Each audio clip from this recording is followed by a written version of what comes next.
After 9 days nga guys, eto na nga yung itsura ng pinapagawa nga naming bahay. Nakakatuwa nga guys dahil after nga ng 9 days marami-rami na nga rin silang nagawa.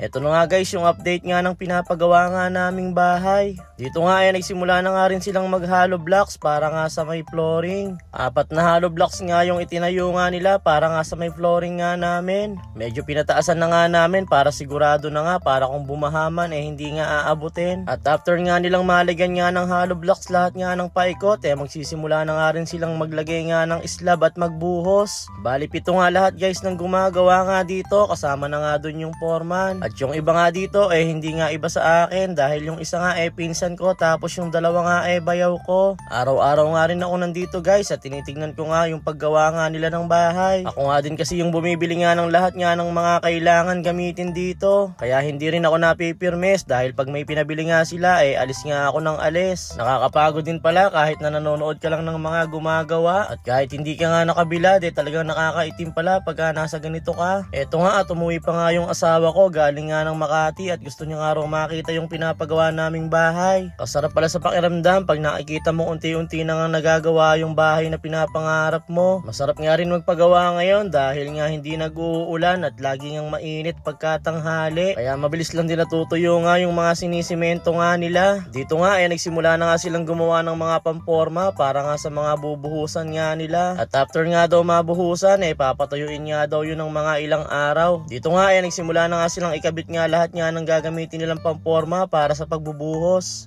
At hanggang dito na nga lang muna guys for today's video. Kita-kits tayo sa mga susunod.